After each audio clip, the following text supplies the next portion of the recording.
Let me tell you about a family that should have died 1,000 times but never did. 8,000 years. That's how long House Stark has ruled the North. To put that in perspective, when the Starks built Winterfell, the pyramids of Egypt were already ancient. Empires rose and fell. Dragons conquered kingdoms. Mad kings burned cities to ash. And through it all, the wolves survived. But here's what nobody tells you about the Starks. Their castle, Winterfell, was built on top of hot springs that keep the walls warm even when the temperature drops to deadly cold outside. The founder, Brandon the Builder, knew something.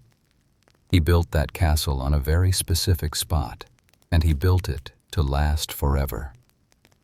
Beneath those warm stones lie crypts that go down into darkness, filled with the stone faces of every Stark lord who ever lived. Some say those crypts go deeper than any man has ever explored. Some say iron swords are placed across the laps of the dead kings to keep something trapped down there. The Starks aren't just another noble family. They're the memory of Westeros. They remember the long night when darkness covered the world and the dead walked. They remember building a wall 700 feet tall made of ice and magic to keep out horrors that most people think are just children's stories. And here's the thing, they've been right every single time. You know their words. Winter is coming. Everyone thinks it's just about the weather. But it's so much deeper than that. It's a warning. It's a promise. It's a philosophy about preparing for the darkness that always returns. The Starks have seen civilization nearly end, and they've been the ones standing between humanity and extinction. This is the story of how they went from ancient kings who bent the knee to dragon conquerors, to a family scattered and destroyed, with their children hunted across continents, to their impossible return from the edge of extinction. This is about betrayals so shocking they changed the laws of hospitality forever, about resurrections that shouldn't be possible, about a girl who became a faceless assassin, about a boy who could see through time itself, about the honorable man whose execution started a war that killed hundreds of thousands. But we're going to start at the very beginning, before the dragons, before the kingdoms, before recorded history, when giants walked the earth and the children of the forest taught humans magic, when a man named Brandon built a castle that would outlast everything else in the world. So settle in, get comfortable, let the weight of your body sink into wherever you're resting, because we're about to journey through 8 millennia of history, through the longest dynasty that ever existed, through a story of honor, betrayal, survival, and the unbreakable bond of family. This is the complete story of House Stark, from the age of heroes to the breaking of the wheel. And you're about to hear every moment of it. Winter is coming. The story begins now. Chapter 1. Origins and the Age of Heroes. In the dawn of days, when the world was young and legends walked the earth, there lived a man named Brandon. History remembers him as Brandon the Builder, and his legacy shaped the very foundation of the North. The Age of Heroes was a time of myth and wonder, where the line between history and legend blurs like morning mist over the Wolf's Wood.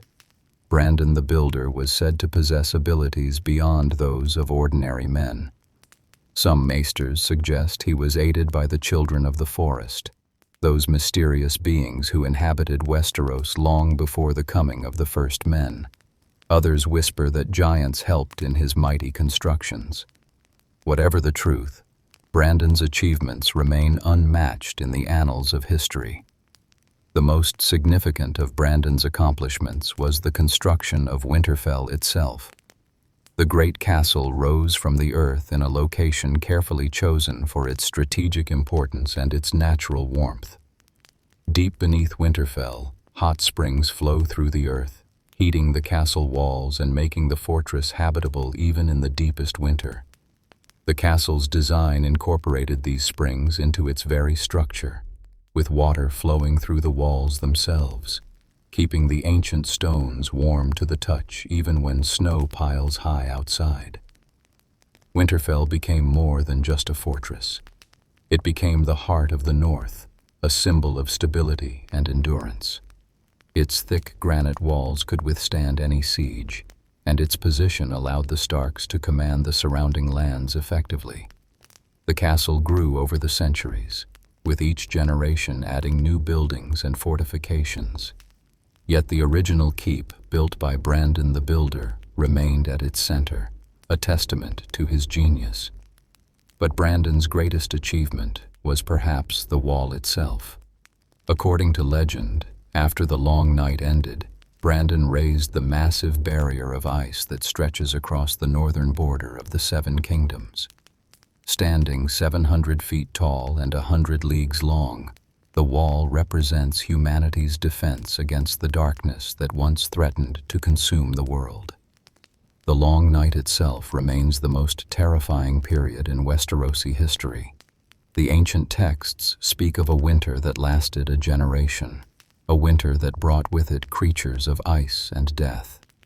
The White Walkers, leading armies of the dead, swept down from the frozen wastes, threatening to extinguish all life.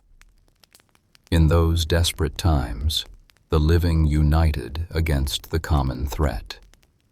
The hero who led humanity's defense is known simply as the last hero. Some scholars believe he was a Stark, or perhaps an ancestor of the Starks. The tales tell how he ventured into the frozen lands with 12 companions, seeking the children of the forest to learn how to defeat the others. One by one, his companions died, even his horse and his dog, until he alone remained. But he succeeded in his quest, and with the aid of the children, humanity drove back the darkness. After the long night ended, Brandon the Builder constructed the wall to ensure the horrors beyond could never threaten the realm again. He founded the Night's Watch to man this barrier, an order of warriors sworn to defend humanity against the terrors in the north. The Night's Watch would endure for thousands of years, though in time, most would forget what they were truly guarding against. Among the early Stark legends, few are as chilling as that of the Night's King. The 13th Lord Commander of the Night's Watch, he fell in love with a woman with skin as white as the moon and eyes like blue stars. Many believe she was a White Walker, a female other who ensnared him with her beauty and dark magic. He brought her back to the Night Fort, the largest castle along the wall, and declared himself king. For 13 years, the Night's King ruled from the Night Fort, performing dark rituals and making sacrifices to the others. The Night's Watch became his personal army, and horror reigned at the wall.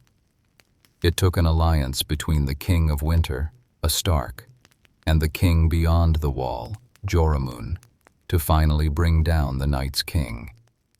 After his defeat, his very name was forbidden, struck from all records, so that his evil would never be celebrated or remembered except as a warning. The early Stark kings ruled from Winterfell as the Kings of Winter, a title that spoke to both their domain and their nature. They were hard men for a hard land, dispensing justice with cold efficiency. The North demanded strength from its rulers, and the Starks provided it. Their rule extended from the wall to the neck, encompassing a territory larger than the other 6 kingdoms combined. These ancient Starks were warriors and judges, but also keepers of the old ways.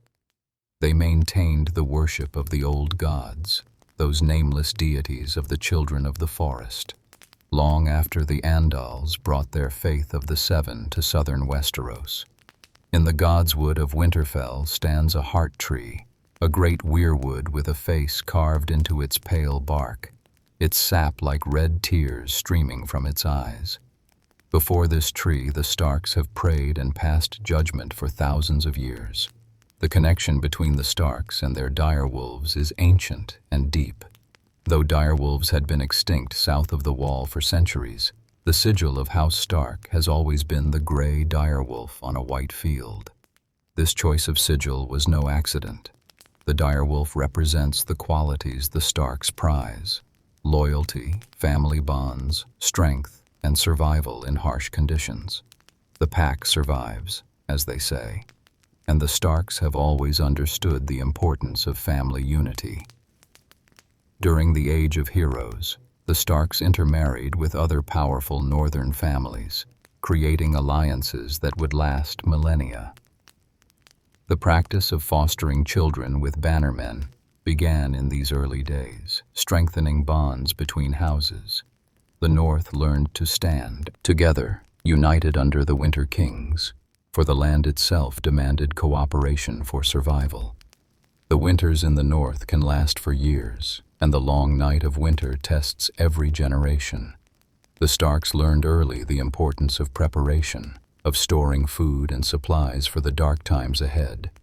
Their words, "Winter is coming," serve as both warning and reminder.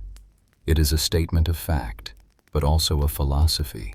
Always be prepared for hardship. Never grow complacent in times of plenty. As the Age of Heroes drew to a close, House Stark had established itself as the unquestioned power in the North. Their castle was the strongest, their lands the most extensive, their reputation for honor and justice unmatched.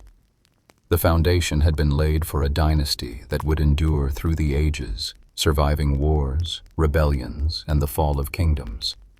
The wolves of Winterfell were here to stay, and their howl would echo through the centuries to come. Chapter 2: The King of Winter. The Kings of Winter ruled the North with iron determination for thousands of years. This era saw the consolidation of Stark power and the forging of the North into a unified kingdom. The title, King of Winter, was not merely ceremonial. It represented absolute authority over a vast and unforgiving land, and the Starks wielded that authority with a mixture of justice, mercy, and, when necessary, ruthless force. The North in these ancient days was not the unified region we know today. Numerous petty kings and powerful lords controlled different territories, each claiming sovereignty over their lands. The Barrow Kings ruled from their tombs near Barrowton, presiding over what they called the Barrowlands. The Red Kings of the Dreadfort, ancestors of House Bolton, controlled significant territory east of Winterfell. The Marsh Kings ruled the Neck from their castle of Moat Cailin, which in those days was a massive fortress of stone, not the ruin it would later become. The Starks faced their greatest challenge from the Red Kings of the Dreadfort. House Bolton was already ancient when the Starks rose to prominence, and their rivalry would define northern politics for millennia. The Boltons were known for their cruelty and their practice of flaying their enemies a leapsiti, a practice that gave them their sigil of the flayed man. The wars between the Starks and Boltons lasted for generations, with neither side able to claim total victory. The conflict finally ended when the last Red King was defeated in battle and forced to bend the knee to Winterfell. However, the Starks allowed House Bolton to maintain their lands and most of their privileges, binding them through oaths and hostages, rather than destroying them utterly. This decision showed the practical wisdom of the Starks. Destroying the Boltons would have created a power vacuum and endless rebellion. Instead, making them bannermen gave the Starks their strength while removing their threat. The conquest of the Barrow Kings proved equally challenging. These ancient rulers had deep roots in the Barrowlands, and their people were fiercely loyal. The Starks eventually prevailed through a combination of military might and strategic marriages, binding the Barrowlands to Winterfell through blood as well as oath. The Dustons, Risewells, and other houses of the Barrowlands became loyal Stark bannermen, though they maintained their pride in their ancient heritage. One of the most significant conquests was the Wolf's Den and the Eastern Territories. The Starks pushed their authority all the way to the Bight, that cold northern sea. They constructed the Wolf's Den as a fortress to control the eastern coast and protect against raiders from across the sea. This castle would later give rise to White Harbor, which would become the North's primary port and largest city. The Marsh Kings of Moat Cailin presented a unique challenge. The castle itself was nearly impregnable, built by the Children of the Forest in the Dawn Age. However, the Starks realized that controlling Moat Cailin was essential to defending the North from southern invasion. The narrow causeway of the Neck could be held by a relatively small force, making the North virtually unconquerable from the south if Moat Cailin was properly garrisoned. The fall of the Marsh Kings is shrouded in legend. Some say the last Marsh King was defeated in battle. Others claim the Starks married into the line and claimed Moat Cailin through inheritance. Still others whisper that the Cranogmen themselves, the small people who lived in the swamps, betrayed their king to the Starks in exchange for autonomy. Whatever the truth, Moat Cailin became a Stark holding, though the Reeds of Greywater Watch would maintain a special relationship with Winterfell as guardians of the Neck. The Skagosi presented perhaps the strangest challenge to Stark authority. The island of Skagos, off the eastern coast, was home to a hardy and savage people rumored to practice cannibalism and forbidden rites. The Skagosi regularly raided the mainland, and their independence threatened Stark control of the eastern coast. Multiple expeditions were sent to subdue Skagos, and while the Starks eventually forced the island lords to swear fealty, Skagos remained wild and unpredictable. Even thousands of years later, the Skagosi would rebel, requiring the Starks to reconquer them. As the Stark kingdom expanded, the administrative challenge grew. The North was simply too large for one man to rule directly.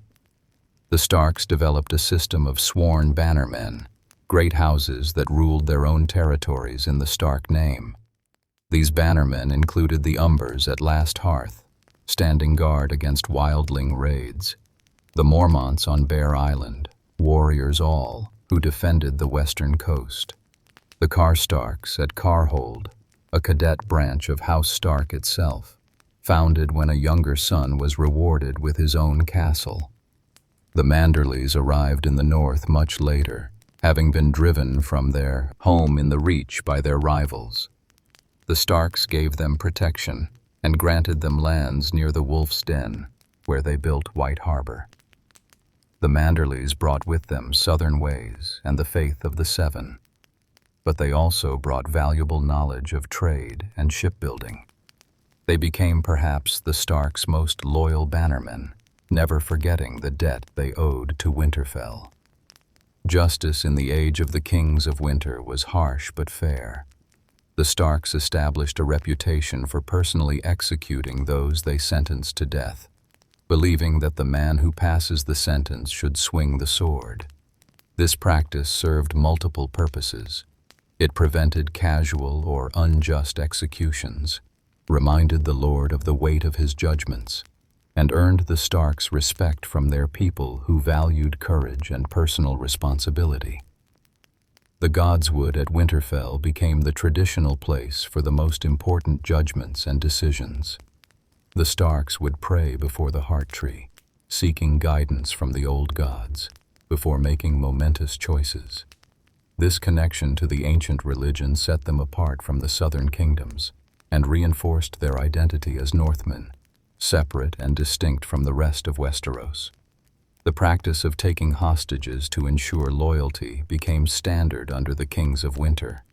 Noble sons from bannermen houses would be fostered at Winterfell, serving as both insurance against rebellion and as a way to bind families together. These fostered children would grow up alongside young Starks, forming bonds of friendship and loyalty that would last their entire lives.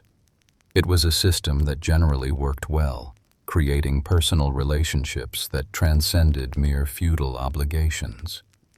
The North developed its own culture under Stark rule, distinct from the South. The harsh climate bred a hardy people who valued practical skills over courtly refinement.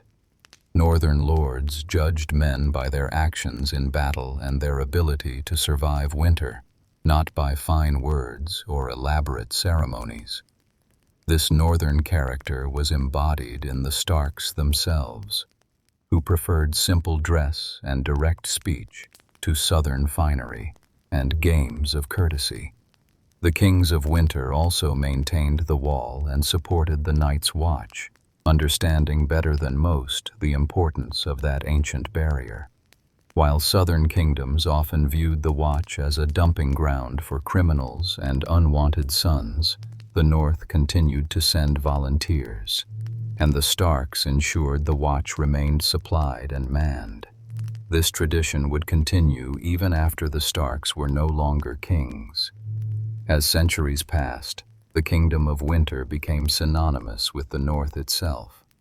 The Starks had successfully unified a vast and diverse territory under their rule, creating a system of government that could endure. Their success lay not just in military might, but in their reputation for honor and justice. Northern lords knew that the Starks would stand by their word, protect their vassals, and demand only what was fair. In return, the North gave the Starks unwavering loyalty. Chapter 3: Aegon's Conquest and Submission. The arrival of Aegon the Conqueror and his dragons changed Westeros forever. For thousands of years, the Seven Kingdoms had remained separate, each ruled by its own monarchy. But Aegon Targaryen, with his sisters Visenya and Rhaenys and their 3 dragons, set out to forge these kingdoms into a single realm. 6 kingdoms fell to dragonfire, their kings either submitting or dying in the attempt to resist. But the North presented Aegon with a different situation entirely. When word reached Winterfell that Aegon had landed at the mouth of the Blackwater and was conquering the southern kingdoms one by one, Torrhen Stark was the King of Winter. He was a strong ruler, respected by his bannermen and feared by his enemies. The North had never been conquered, and many believed it never could be.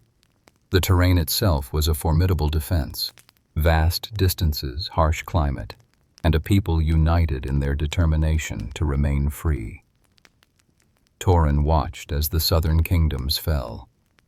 The mighty king of the Reach, Myrnine, had brought the largest army ever assembled in Westeros to face Aegon at the Field of Fire.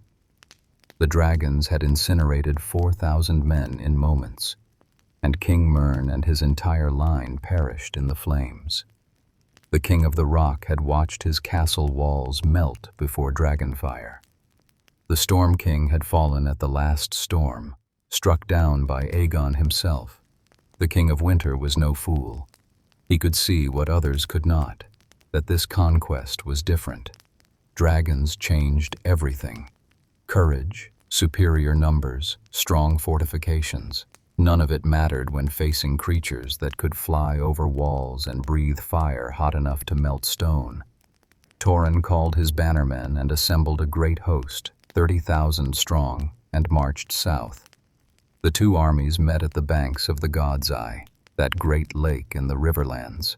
Aegon's forces were smaller, perhaps half the size of the northern host. But above the Targaryen lines circled 3 dragons, their shadows falling across the assembled armies like omens of death. For a day and a night, the armies faced each other across the field, neither side moving. During that long night, Torrhen Stark made his decision. He had spoken with his commanders, his oldest advisors, even the 3 maesters who served at Winterfell. He had calculated the cost of battle. Even if the North prevailed, and many believed they would, despite the dragons, the casualties would be catastrophic. The North might lose an entire generation of fighting men, And what if they lost? What would Aegon do to the north in retribution? As dawn broke, Torrhen Stark did something unprecedented. He crossed the field alone, unarmed, and knelt before Aegon Targaryen. He removed his crown and swore fealty to Aegon as King of the Seven Kingdoms. In return for this submission, the North would remain intact, its laws and customs preserved. House Stark would rule the North as wardens, second only to the Iron Throne itself. History remembers Torrhen as the king who knelt, and the name carries both shame and wisdom. Some saw his submission as cowardice, a betrayal of northern independence, but most understood the calculation he had made. By kneeling without battle, Torrhen saved tens of thousands of northern lives. He preserved the North's strength and ensured that House Stark remained the rulers of their ancestral lands. The title changed, but the reality of Stark power remained largely intact. The decision was not without cost. 3 of Torrhen's sons had urged him to fight, believing the North could withstand even dragons. These sons never forgave their father, and the eldest supposedly wept when Torrhen placed the crown on the ground before Aegon. But Torrhen bore this burden, understanding that a king's duty was to protect his people, even if it cost him honor in their eyes. Under Targaryen rule, the North changed less than the other kingdoms. Aegon was wise enough to understand that the North was different, that its customs and laws had evolved over thousands of years to suit its unique conditions. He confirmed House Stark as wardens of the North, giving them authority to rule their kingdom with minimal interference from King's Landing. The Starks would keep their own justice, maintain their own armies, and govern according to northern law. The Iron Throne required certain obligations. The North would contribute troops in times of war, send taxes to King's Landing, and recognize the Targaryen as overlord. But compared to the direct rule experienced by other regions, the North maintained considerable autonomy. The Starks administered justice, commanded their bannermen, and defended their borders much as they had when they were kings. This arrangement worked because both sides understood its necessity. The Targaryens recognized that the North was too large and too different to be ruled directly from King's Landing. Attempting to impose southern laws and customs on the North would breed rebellion. Better to rule through the Starks, who understood their land and people. For their part, the Starks accepted that resisting dragon-riding conquerors was futile, and that this arrangement preserved most of what mattered: their position, their people's safety, and their way of life. The transition was not entirely smooth. Some northern lords resented the submission, believing their kings had abandoned thousands of years of independence for peace. There were mutterings and occasional acts of defiance.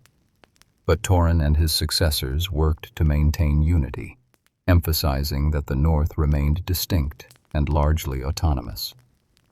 The fact that the Targaryens rarely visited the North and seldom interfered in northern affairs helped maintain this peace. One significant change was increased contact with the South. Northern lords occasionally traveled to King's Landing to attend court or represent northern interests. Southern knights and nobles sometimes ventured north, though few found the climate or culture to their liking. Trade increased as the realm became unified, bringing southern goods and ideas to northern markets. White Harbor grew in importance as the primary point of contact between the North and the rest of the realm. The Starks maintained their religious practices despite pressure to convert to the faith of the Seven. While some southern houses adopted the old gods and some northern houses converted to the Seven, the Starks remained true to the weirwood and the nameless gods of the children of the forest.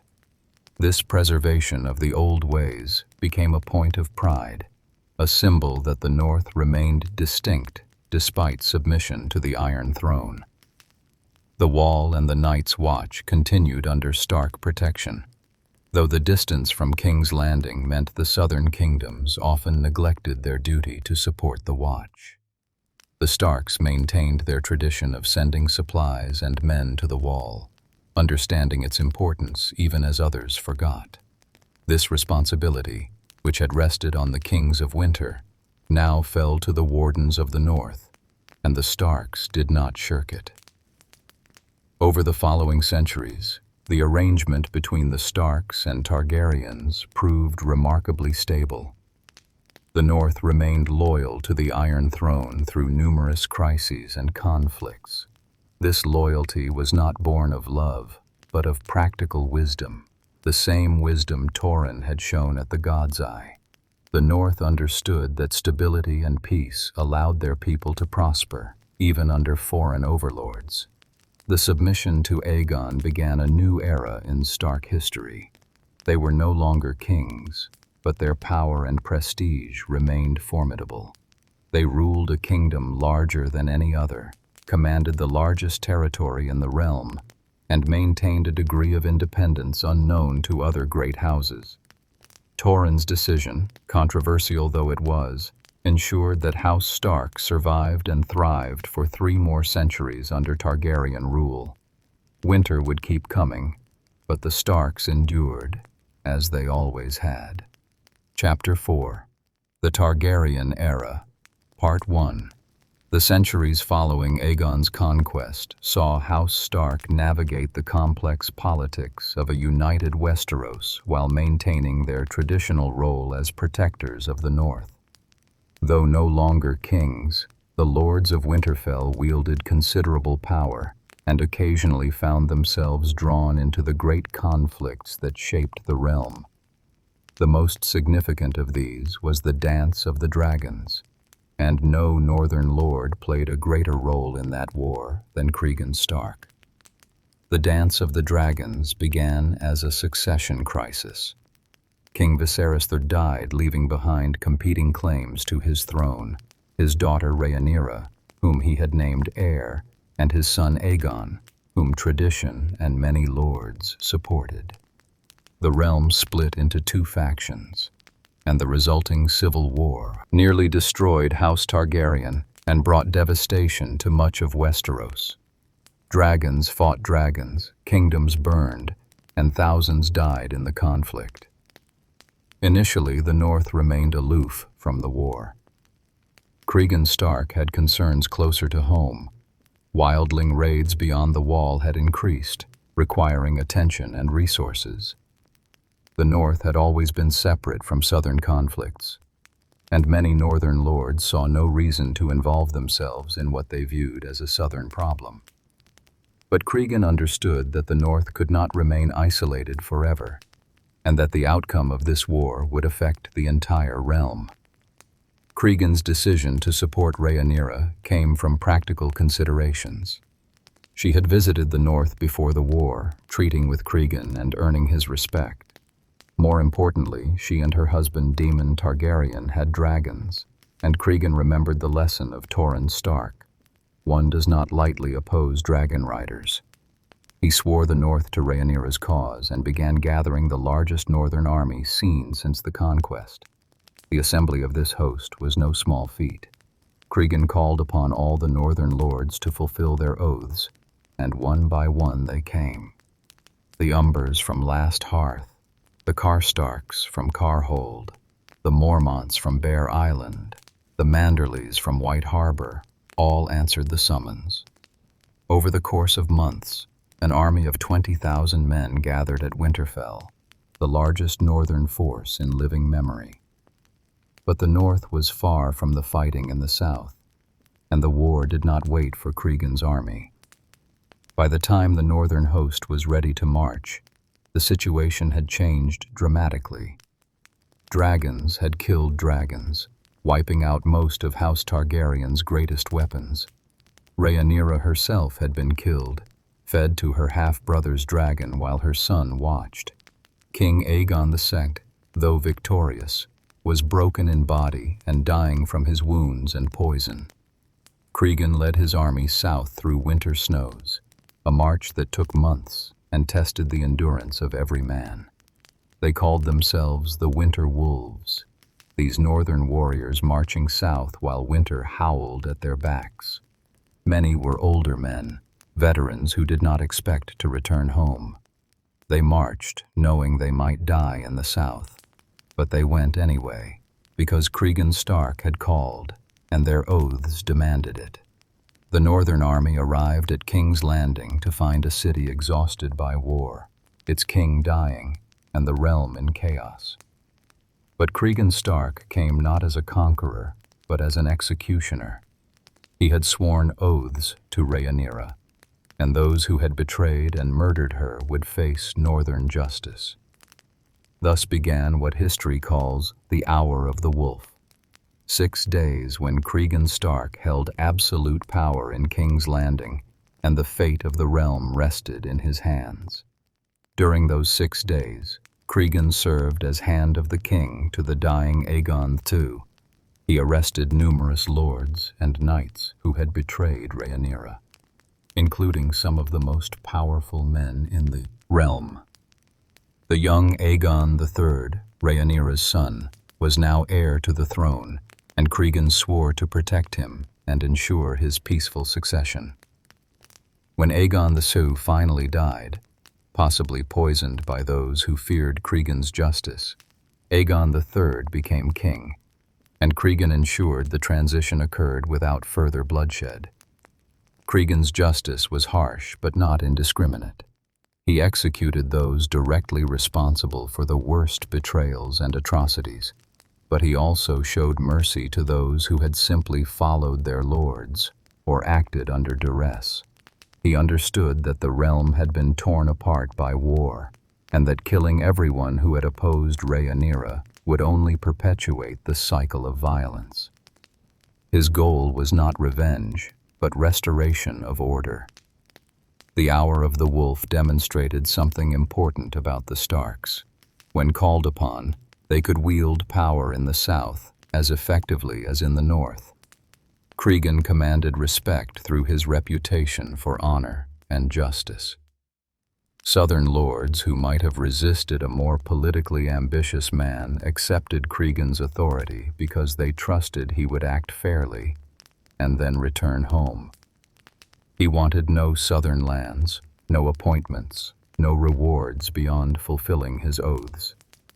After ensuring Aegon III was securely on the throne and appointing a regency council to govern during the young king's minority, Cregan did exactly what he had promised.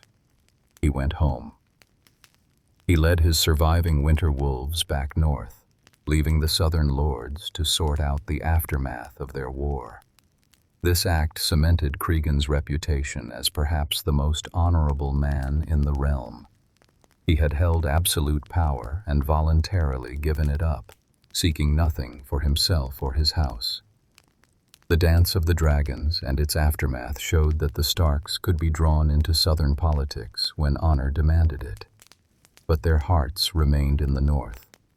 Cregan had fulfilled his oaths to Rhaenyra and ensured the succession, but he wanted nothing more than to return to Winterfell. This pattern would repeat throughout Stark history. When called upon, they served loyally, but they never sought power for its own sake. The cost of the war was significant for the North. Hundreds of winter wolves died in the fighting after their arrival at King's Landing, and the long march south and back claimed many more. The resources spent assembling and maintaining the army for months strained the North's reserves. But the Starks had proven their loyalty to the Iron Throne and earned the gratitude of the new king. This loyalty would serve the North well in the years to come. Cregan Stark's legacy extended beyond his role in the Dance of the Dragons. He strengthened Winterfell's defenses, expanded the castle's crypts, and improved relations with the Night's Watch. He lived to old age, ruling Winterfell for decades after his return from the south. His descendants would tell stories of the winter wolves and the Hour of the Wolf, reminding each generation of Stark children that honor sometimes demands great sacrifices. The relationship between the Starks and the Targaryens remained strong after Cregan's intervention.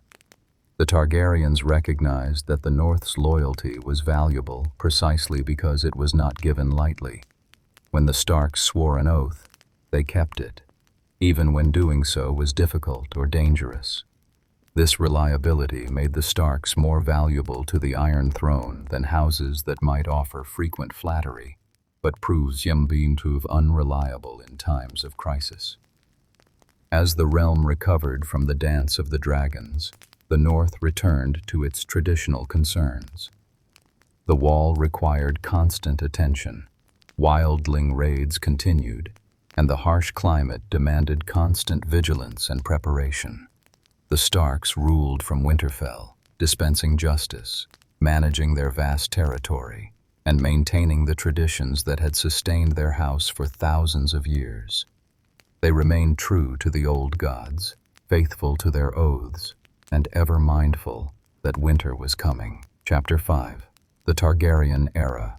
Part 2. The centuries following the Dance of the Dragons saw House Stark continue their role as wardens of the North, maintaining the delicate balance between honoring their oaths to the Iron Throne and preserving northern independence. These years witnessed both peace and conflict, prosperity and hardship, as generation after generation of Starks faced the challenges of ruling the North in an era of Targaryen dominance. The reign of the Targaryens brought relative stability to Westeros, though the North often found itself on the periphery of southern affairs. The distance from King's Landing to Winterfell was immense, and winter could make travel between the two cities impossible for months at a time. This geographic isolation allowed the North to maintain its distinct character, even as other regions gradually adopted more uniform customs under Targaryen rule. One of the consistent challenges facing the Starks during this era was the wildling threat beyond the Wall. The Free Folk, as they called themselves, regularly raided south of the Wall in search of food, plunder, and sometimes simply escape from the harsh lands beyond.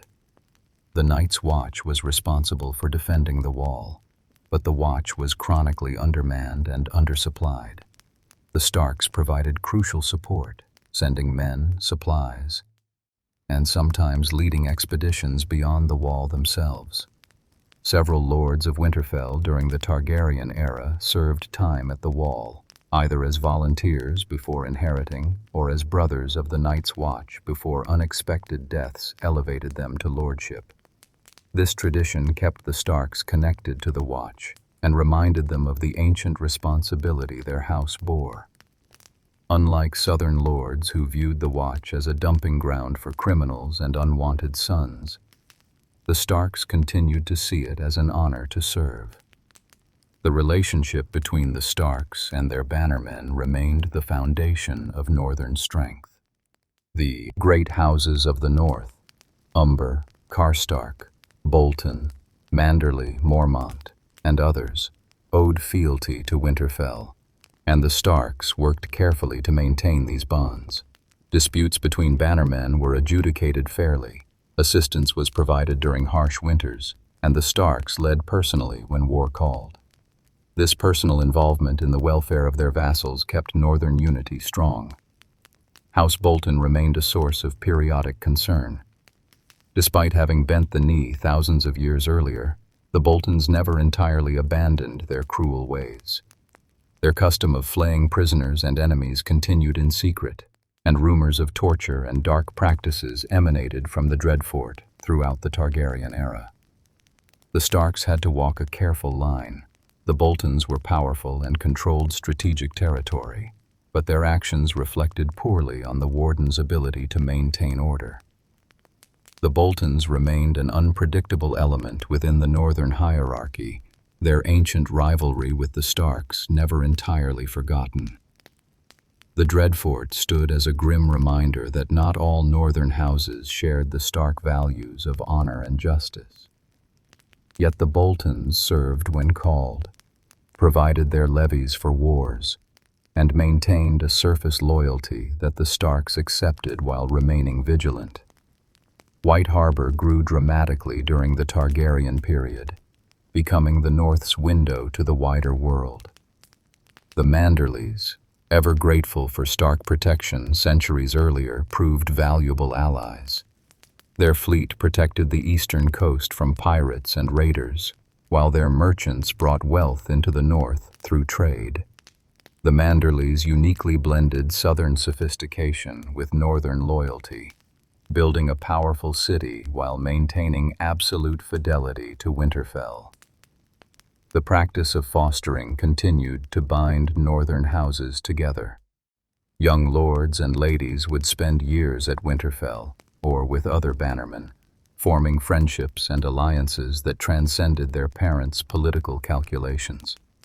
A Stark might foster with the Umbers at Last Hearth, learning the harsh realities of defending against wildling raids. An Umber might spend years at Winterfell, absorbing the wisdom and customs of the Wardens. These bonds proved invaluable when the North needed to unite quickly. Religious tolerance characterized the Stark approach during this era. While the faith of the Seven had spread throughout most of Westeros, the North remained predominantly faithful to the old gods. The Starks maintained the Godswood at Winterfell as a sacred space, and most northern lords followed their example. However, houses like the Manderleys practiced the faith of the Seven, and the Starks never forced religious conformity.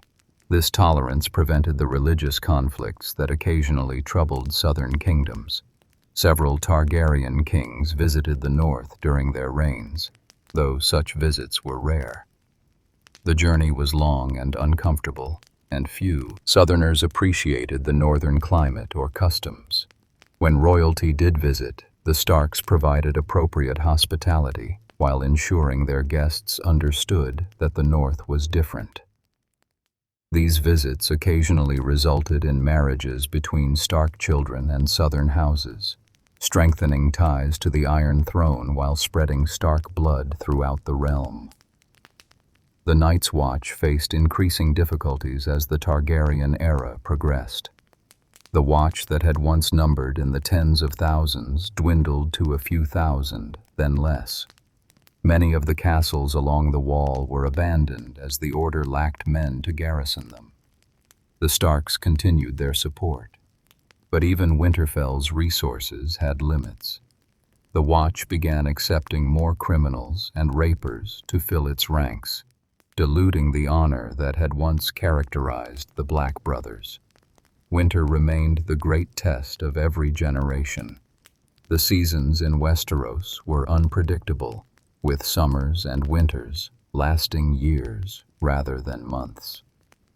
A long winter could devastate the north, depleting food stores and causing widespread starvation. The Starks maintained vast storerooms beneath Winterfell and enforced laws requiring all northern lords to maintain adequate supplies. Even so, harsh winters extracted a terrible toll, especially on small folk who lacked the resources to prepare adequately. The North's isolation meant it was often spared the worst of southern conflicts. While other kingdoms might be ravaged by war, the North's distance and harsh climate protected it from many threats. Enemies who tried to invade the North faced not just the northern armies, but the land itself.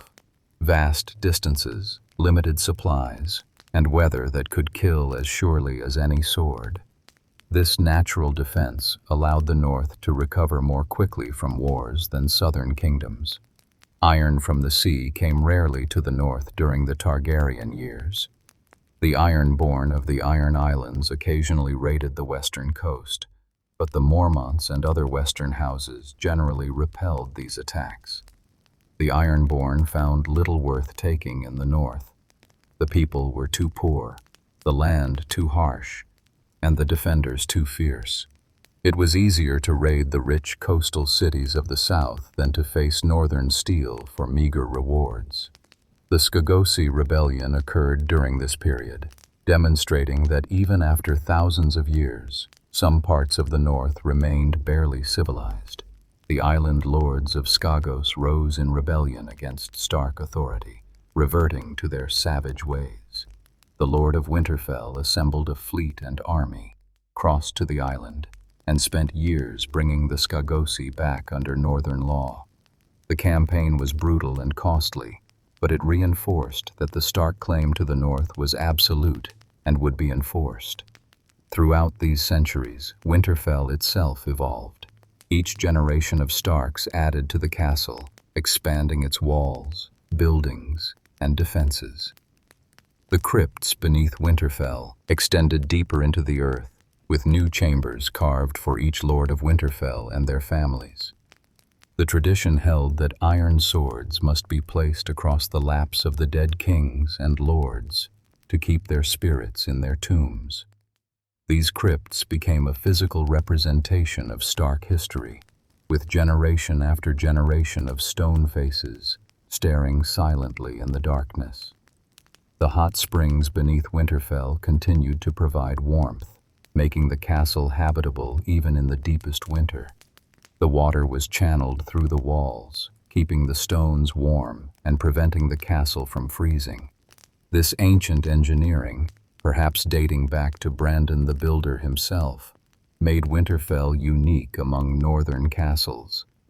Even when snow piled high outside and the cold threatened to freeze everything solid, Winterfell remained a place of relative warmth and safety. The Godswood at Winterfell was carefully maintained throughout the Targaryen period.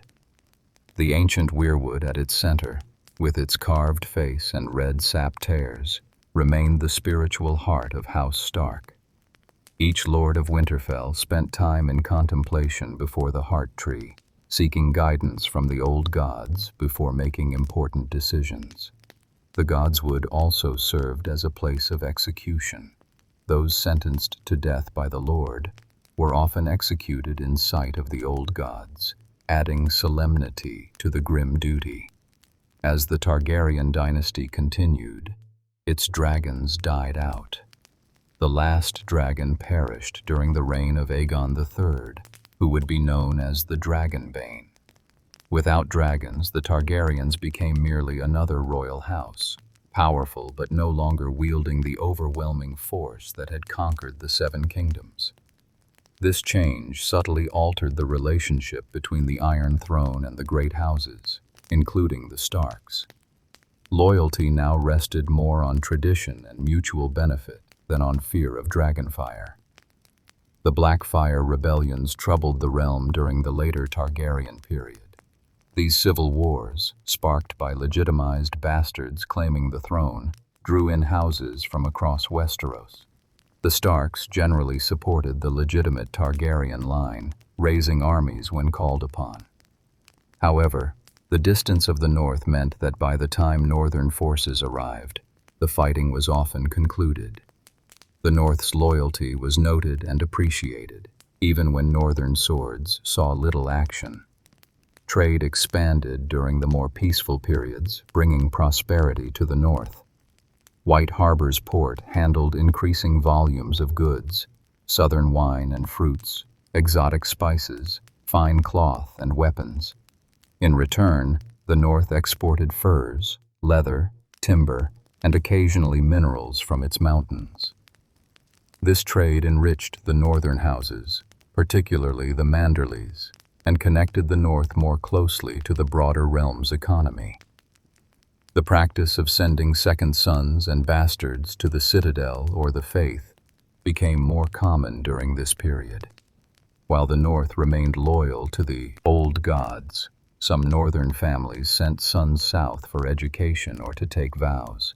This created a network of northerners in southern institutions, individuals who could serve as bridges between the North's traditional ways and southern culture.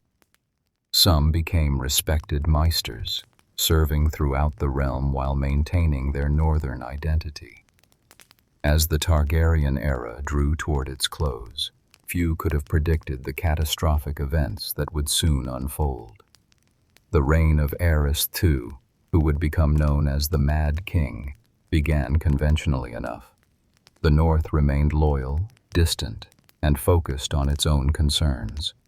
But madness grew in King Aerys, and his increasingly erratic and cruel behavior would eventually spark a rebellion that would shake the foundations of the realm and bring catastrophe to House Stark.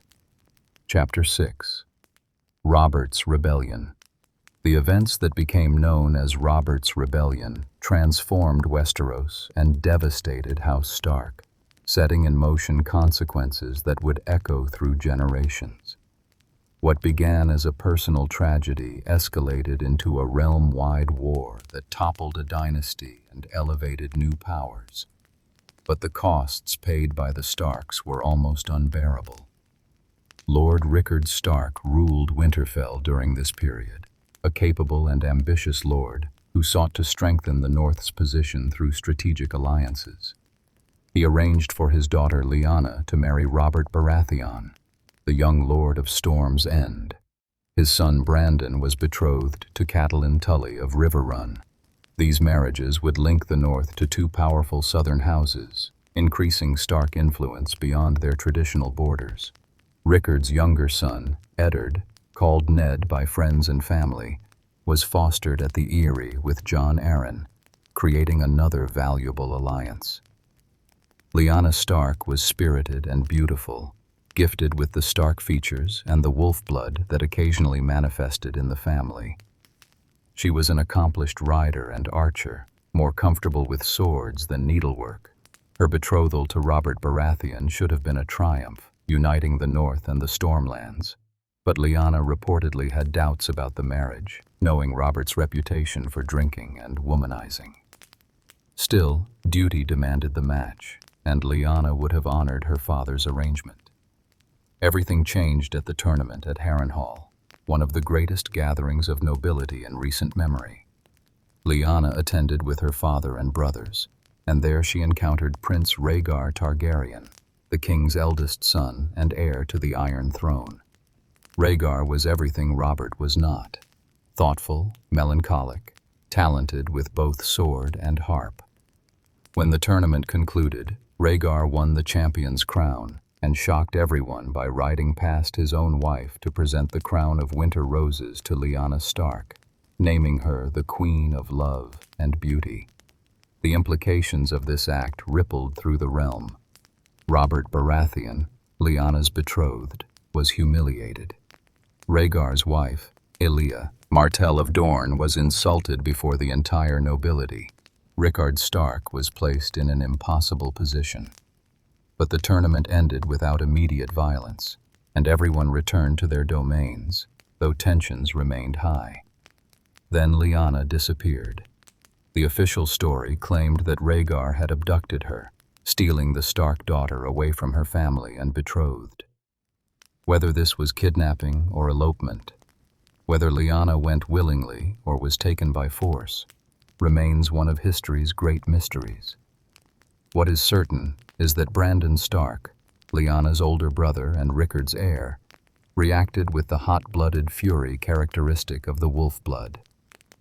Brandon was riding to Riverrun for his wedding to Catelyn Tully when he heard of his sister's disappearance. Rather than proceeding to his wedding or returning to Winterfell to consult with his father, Brandon rode directly to King's Landing with several companions. He entered the Red Keep and shouted for Rhaegar to come out and die. This act, threatening the crown prince in the king's own castle, was treason. King Aerys arrested Brandon and his companions immediately. Rickard Stark received a royal summons to come to King's Landing to answer for his son's crimes. The Lord of Winterfell must have known this was dangerous. Aerys II's madness was well known by this point. But refusing a royal summons was treason, and perhaps Rickard believed he could negotiate Brandon's release. He rode south with a small party of guards and retainers, walking into a trap from which there was no escape. What happened next horrified the realm. King Aerys, in his madness, decided to try Rickard Stark in a trial by combat, but he chose fire as the champion of House Targaryen. Rickard was suspended from the rafters in his armor while a fire was lit beneath him. As the mad king cackled, the armor heated, slowly cooking the Lord of Winterfell alive inside his own protection. Brandon was brought into the throne room with a leather cord around his neck and his sword just out of reach. As he watched his father die, Brandon strangled himself trying to reach the sword to save him. The deaths of Rickard and Brandon Stark were murders that demanded justice. But King Aerys was not finished. He sent a message to Jon Arryn, demanding that he send him the heads of his 2 wards, Eddard Stark, now Lord of Winterfell, and Robert Baratheon. Jon Arryn refused this mad command and called his banners instead. Robert and Eddard did likewise, and the rebellion began. The war that followed engulfed the realm. Robert Baratheon proved to be a brilliant battlefield commander, winning victory after victory. Eddard Stark led the northern armies south, gathering forces as he marched. Jon Arryn brought the Vale into the rebellion. Most crucially, Hoster Tully of the Riverlands joined the rebellion after Eddard's married Catelyn Tully, his brother's intended bride, and Jon Arryn married Lysa Tully. These marriages secured the Riverlands for the rebels. The North rallied to Eddard's call with fierce determination. The murder of their lord and his heir demanded vengeance, and the Northmen rode south with cold fury in their hearts. The great houses sent their full strength, Umbers, Karstarks, Boltons, Manderleys, all marching under the Stark direwolf banner. Even the mountain clans sent warriors, determined to see justice done for the Starks. The rebellion lasted approximately a year, though it felt far longer to those who fought it. The defining moment came at the Battle of the Trident, where Robert Baratheon faced Prince Rhaegar Targaryen in single combat. Robert's warhammer crushed Rhaegar's chest, killing the heir to the Iron Throne and breaking the Targaryen cause. With Rhaegar dead, the royalist forces collapsed. The sack of King's Landing followed, though not by the rebels. Tywin Lannister, who had remained neutral throughout most of the war, suddenly appeared at the gates of King's Landing claiming to support the rebels. When the Mad King let him in, Lannister troops sacked the city. The Mad King was killed by one of his own Kingsguard, Jaime Lannister, earning him the name Kingslayer. The Targaryen children, Princess Rhaenys and Prince Aegon, were murdered along with their mother Elia Martell, ending Rhaegar's line. Eddard Stark arrived at King's Landing to find Jaime Lannister sitting on the Iron Throne with the Mad King dead at its base. The sight filled Ned with fury. He believed the Lannisters had stolen the victory and dishonored themselves in the process.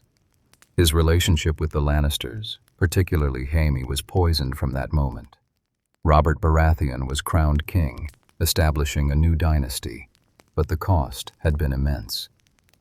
Yet the war was not quite over for Eddard Stark. He received word that the last Targaryen holdouts were at the Tower of Joy in Dorne, and that Lyanna was there. Ned rode south with 6 companions, his closest friends and most trusted warriors. At the Tower of Joy, they found 3 members of the Kingsguard, including the legendary Sir Arthur Dayne, the Sword of the Morning. A battle ensued, and when it was over, only Ned and his friend Howland Reed survived. Ned found Lyanna in the tower, dying in a bed of blood. What passed between them in those final moments remains a secret Ned carried to his grave. Lyanna made him promise something, a promise that would haunt him for the rest of his life. She died in his arms, and Ned emerged carrying her body and a newborn baby, a bastard son he claimed as his own, named Jon Snow. The return to Winterfell was bittersweet. Eddard was Lord of Winterfell and Warden of the North. His friend Robert sat on the Iron Throne, and the realm was at peace. But Rickard and Brandon were dead, Lyanna was dead, and Ned carried secrets that weighed on his soul. He brought Jon Snow home to Winterfell, facing his wife's anger and the scandal of raising a bastard alongside his true-born children. But Ned had given his word to Lyanna, and a Stark's word was sacred. The rebellion established patterns that would define the next era. The Starks were bound to Robert Baratheon by blood spilled together and friendship forged in war. The Lannisters were mistrusted in the north for their late entry into the war and the atrocities committed during the sack. The Targaryens were gone, scattered or dead, their dragons long extinct, and their dynasty ended. A new order had begun, with Robert as king and Eddard Stark as his most loyal supporter. But the seeds of future conflicts had already been planted. Chapter 7. Eddard Stark's Rule. Eddard Stark returned to Winterfell as Lord and Warden of the North, carrying burdens that would shape the rest of his life. The young man who had been fostered at the Eyrie had been transformed by war, grief, and secrets into a ruler who would be remembered as one of the most honorable men in Westeros. His rule of the North lasted approximately 15 years. A period of relative peace that allowed the region to recover from the losses of Robert's rebellion. Winterfell, under Eddard's rule, became a place of justice and tradition. He took seriously his responsibility to dispense fair judgment, personally hearing petitions from small folk and nobles alike. The practice of the Lord himself swinging the sword when passing death sentences, ancient Stark tradition, was scrupulously maintained. Eddard believed that if a man was not willing to execute the sentence himself, perhaps the sentence should not be passed. This philosophy earned him respect throughout the North. His marriage to Catelyn Tully, though it began under awkward circumstances, grew into genuine love and partnership. Catelyn had been meant for Brandon, but found herself married to Eddard instead, a man she barely knew. The first years were difficult, particularly given the presence of Jon Snow, the bastard Ned claimed as his own. Catelyn could never accept Jon, seeing him as proof of her husband's infidelity and a constant insult to her honor. But her relationship with Ned himself deepened over time. The children came steadily. Robb, the heir, was born at River Run, where Catelyn had taken refuge during the rebellion's final battles. He was strong and noble, inheriting the Stark looks and his father's sense of duty. Sansa came next, beautiful and proper, every inch a lady. Arya followed, wild and willful, more interested in swords than songs. Bran arrived as a born climber, always scaling Winterfell's walls and towers. Rickon, the youngest, was barely more than a baby, with the fierce temperament that sometimes marked Stark children. Jon Snow grew up alongside his half-siblings, treated well by Eddard, but kept at a distance by Catelyn. The boy looked more Stark than any of the others, with the long face and dark gray eyes characteristic of the family.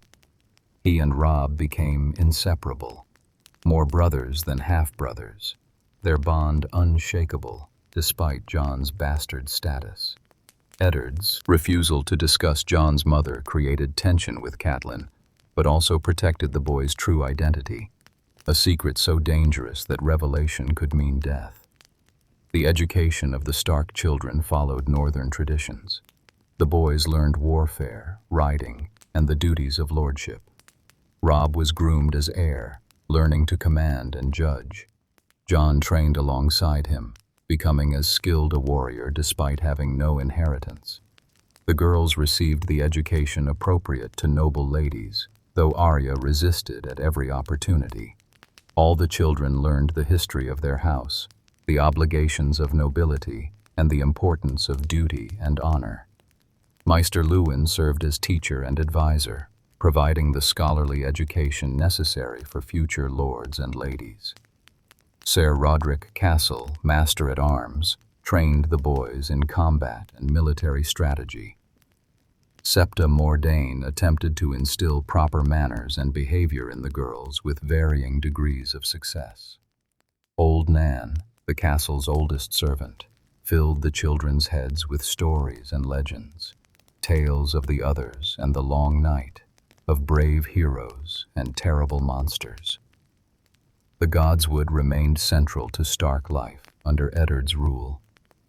He spent hours before the Heart Tree, praying to the old gods and contemplating his responsibilities. He taught his children to do the same, instilling in them the ancient faith of the North. When judgment needed to be passed or important decisions made, Eddard would visit the Godswood first, seeking wisdom from the nameless gods. This devotion to the old ways reinforced the Stark identity as separate from and older than the southern kingdoms. The management of the North required constant attention. Disputes between bannermen needed resolution. Food stores had to be maintained for the inevitable winter. The wall required support and supplies. Wildling raids had to be dealt with. Eddard handled these responsibilities with steady competence, earning the loyalty of his bannermen through fair dealing and personal attention to their concerns. The Greyjoy Rebellion erupted approximately 6 years into Robert's reign, testing the new order. Balon Greyjoy, Lord of the Iron Islands, declared independence and crowned himself king. The Ironborn raided the western coast, burning and pillaging. Robert called his banners, and Eddard answered, leading northern forces south to join the king. The rebellion was crushed, with Eddard and Robert personally leading the assault on Pike, the Greyjoy stronghold. The victory came at a cost, as Balon's sons died in the fighting. The remaining son, Theon, was taken as a ward by Eddard Stark, ostensibly a foster child, but truly a hostage to ensure Balon's future loyalty. Theon grew up at Winterfell alongside the Stark children, treated well but never quite family, always aware that his life was forfeit if his father rebelled again. He and Robb became friends, though Theon's position as both guest and hostage created complicated dynamics. Robert Baratheon visited Winterfell rarely despite his friendship with Eddard. The distance was too great for casual visits, and Robert's duties as king kept him in the south. But the friendship endured through letters and occasional meetings when Eddard traveled south or Robert went hunting in the Kingswood. They had fought together, bled together, and lost people they loved. That bond could not be easily broken. The years of peace allowed the North to prosper in its austere way. Harvests were brought in and stored. The population grew. Trade increased, particularly through White Harbor. The Night's Watch received regular supplies and occasional recruits, though the Watch continued its slow decline. The Northern Lords maintained their readiness for war while hoping peace would continue. Winter would come eventually, but for now the North enjoyed relative stability. Eddard maintained discipline and order within his household and throughout the North.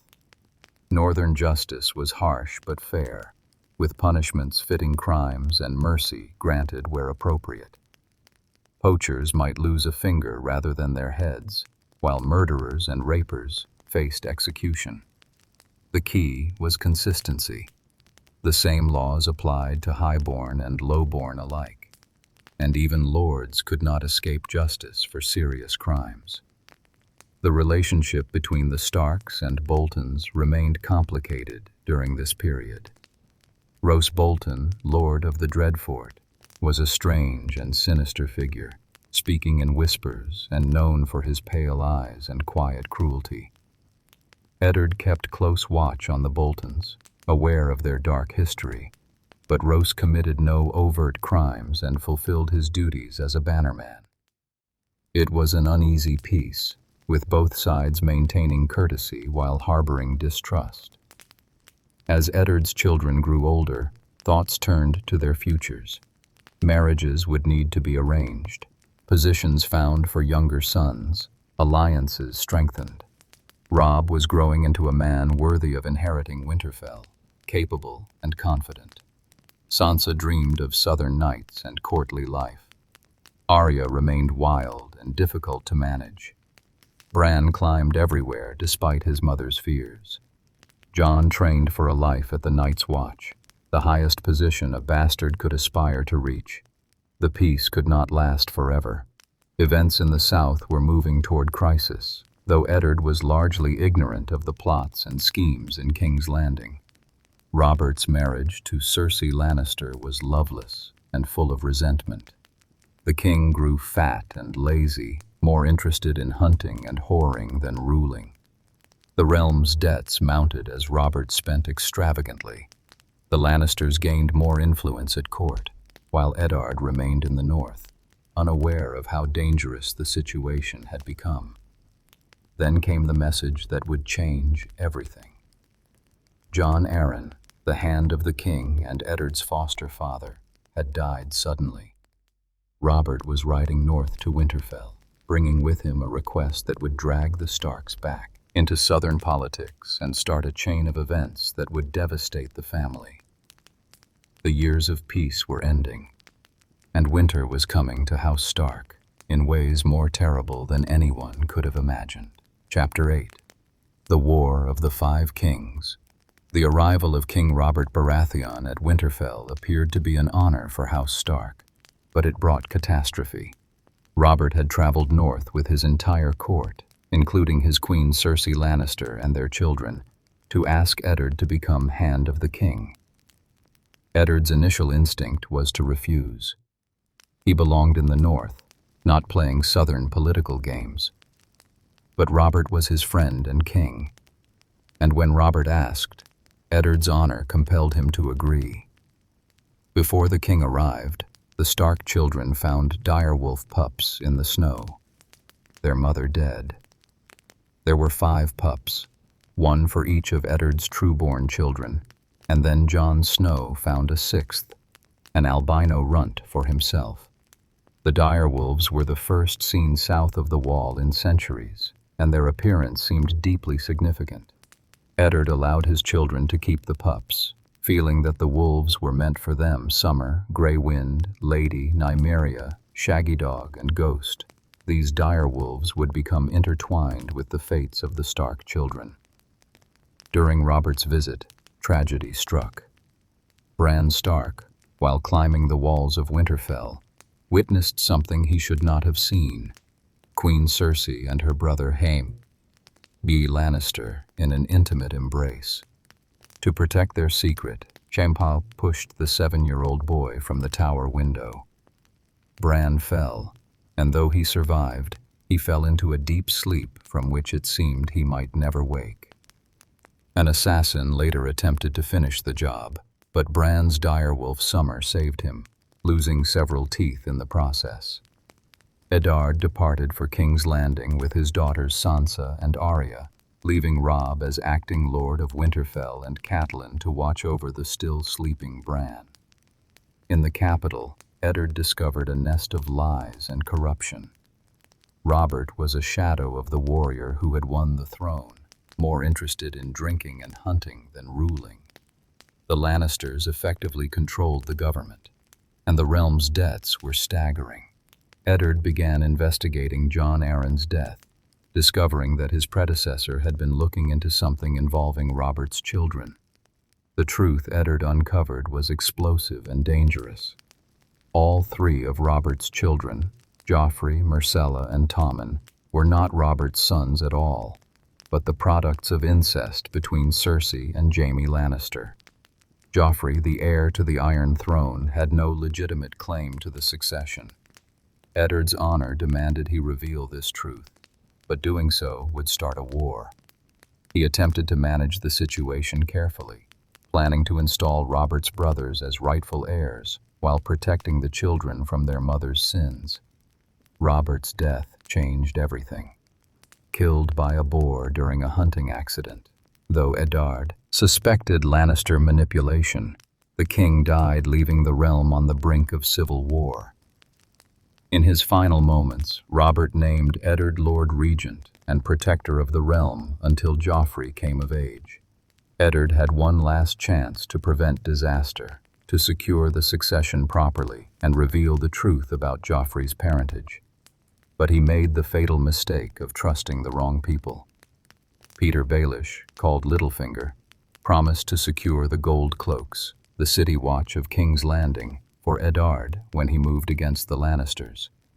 But Littlefinger betrayed him, and when Eddard tried to arrest Cersei and prevent Joffrey's coronation, the gold cloaks turned on the Stark men instead. In the chaos, many Northmen were killed, and Eddard was arrested for treason. His daughters were trapped in King's Landing, hostages to Lannister mercy. The North exploded with fury at news of Eddard's arrest. Robb Stark, barely more than a boy, called the banners. Every northern lord answered the summons, and an army 20,000 strong assembled at Winterfell. The young wolf, as Robb would become known, marched south to free his father and punish the Lannisters. Catelyn joined him, while Bran remained at Winterfell with Rickon and a small garrison, finally awake from his sleep but crippled, unable to walk. Eddard Stark faced execution, but there was a bargain.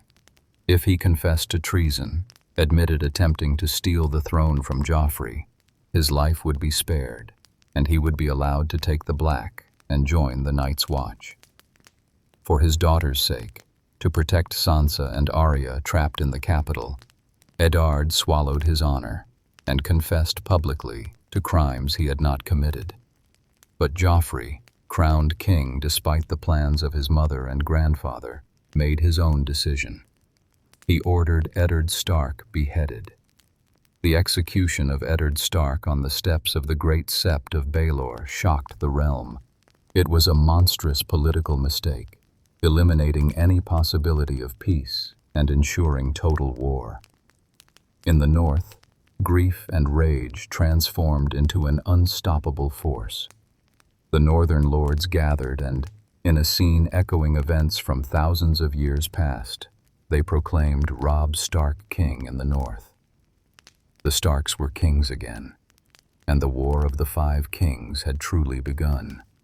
Robb proved to be a brilliant battlefield commander, inheriting strategic genius from somewhere deep in his bloodline.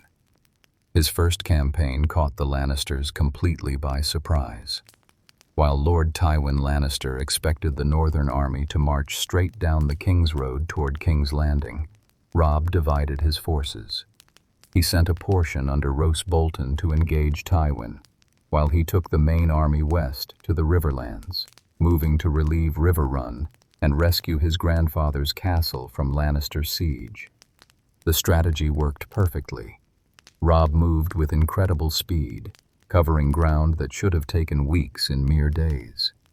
He caught and defeated a Lannister army under Jaime Lannister himself at the Battle of the Whispering Wood, taking the Kingslayer prisoner, a capture that sent shockwaves through the realm. His dire wolf Grey Wind fought alongside him, becoming a legend. The young wolf had drawn first blood, and it was a deep wound to Lannister pride and power. Victory followed victory for Robb Stark. He lifted the siege of River Run, united the Riverlands to his cause, and earned the respect even of hardened veterans. His grandfather, Hoster Tully, died, and Catelyn's brother Edmure became Lord of River Run, binding the Riverlands even more closely to Robb's cause. The Northern and Riverlands armies moved as one, and for a time it seemed the young wolf might actually win his war. But Robb made crucial mistakes, the errors of youth and inexperience despite his military brilliance. He sent Theon Greyjoy to the Iron Islands to seek an alliance with Balon Greyjoy, not realizing that Theon was torn between the Starks who had raised him and the Greyjoys who were his blood. Theon's arrival in the Iron Islands resulted not in alliance but in disaster. Balon declared independence and sent his Ironborn to attack the north, raiding and pillaging while the northern armies were in the south. Theon, desperate to prove himself to his father and hungry for glory, made a catastrophic decision. He took a small force and captured Winterfell itself, the heart of the north, through surprise and treachery. The castle was lightly defended, and Theon easily took it. But then Bran and Rickon Stark, the young heirs to Winterfell, escaped with Hodor and Osha the Wildling. Theon hunted for them desperately, and when he could not find them, he made a choice that would damn him forever.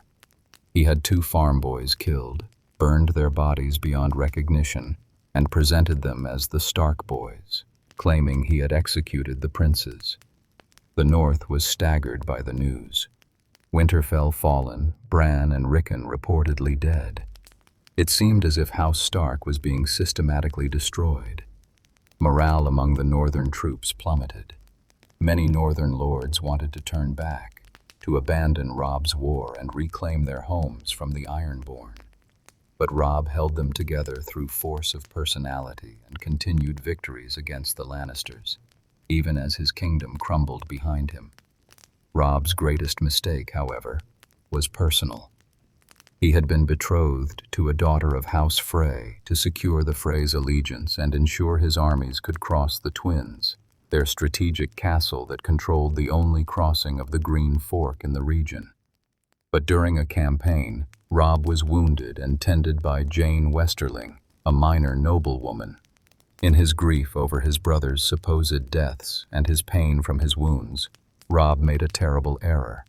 Robb slept with Jane Westerling, and his honor demanded he marry her rather than dishonor her further. This decision, made from the same sense of honor that had defined his father, destroyed Robb's alliance with House Frey.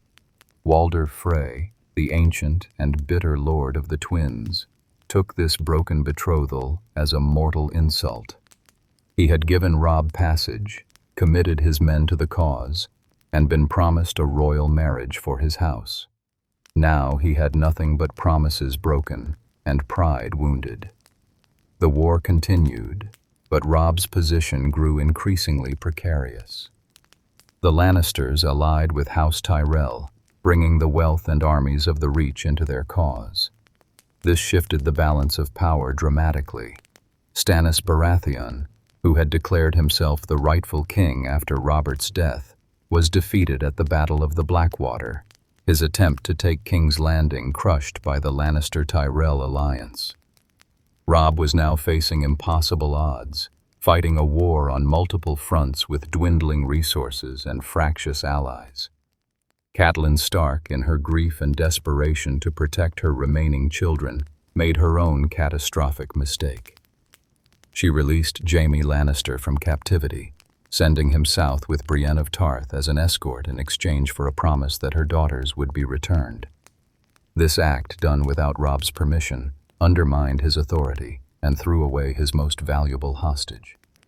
The northern lords were furious, seeing it as weakness and betrayal. Robb's position, both politically and militarily, continued to deteriorate. Edmure Tully needed to marry. Robb, seeking to repair his relationship with House Frey, negotiated a new arrangement. Edmure would marry one of Lord Walder's daughters in Robb's place, and the insult would be forgiven. A great wedding was planned at the Twins, and Robb would attend with his mother, his wife, and many of his most important bannermen. It seemed like a chance to restore the alliance and continue the war with renewed unity. The Red Wedding was the most infamous betrayal in Westerosi history.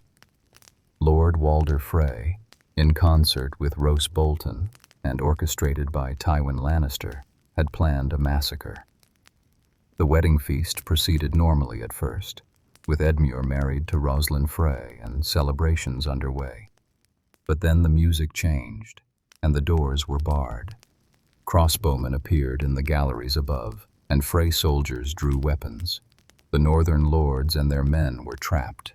The slaughter that followed was comprehensive and brutal. Northern lords and knights were cut down where they sat, murdered during a sacred feast under guest right, one of the most fundamental laws of hospitality in Westeros. Grey Wind, Robb's direwolf, was trapped and killed in the kennels. Catelyn Stark watched in horror as her son was murdered before her eyes, his wife and unborn child killed with him. In her final moments, Catelyn took Lord Walder's young wife hostage, threatening to kill her, but Walder simply told her to go ahead. He had many wives. The Freys cut Catelyn's throat, and she died screaming. The The Red Wedding destroyed the northern army in one night. The young wolf was dead, along with his wife, his mother, and thousands of his men. The few survivors fled in terror, spreading news of the betrayal throughout the realm.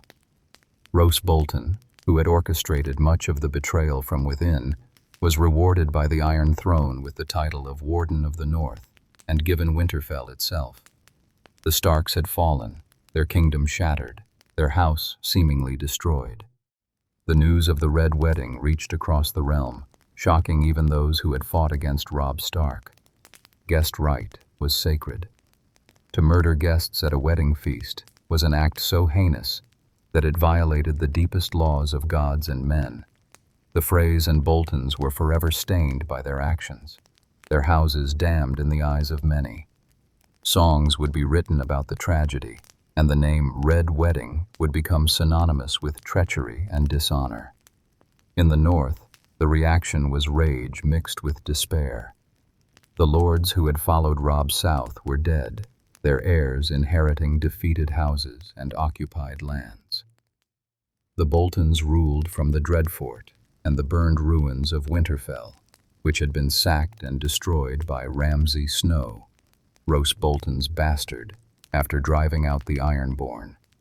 The proud kingdom that had stood for thousands of years lay in ruins, its ruling house seemingly extinct, its people scattered and defeated. But the Starks were not quite extinct. Sansa remained in King's Landing, a hostage forced to watch her father's execution and endure abuse from King Joffrey. She was eventually married to Tyrion Lannister in an attempt to give the Lannisters a claim to the north through her. Arya had escaped King's Landing before her father's execution and was wandering Westeros, surviving through determination and skill. Bran and Rickon were alive, having fled Winterfell before its destruction, though the world believed them dead. Jon Snow remained at the Wall, sworn to the Night's Watch, forbidden by his vows from taking any part in the war. He had risen to become Lord Commander of the Night's Watch, but he could not help his family or avenge his murdered brother. The news of the Red Wedding struck him like a physical blow, but his duty to the Watch kept him at the Wall. Or so it seemed.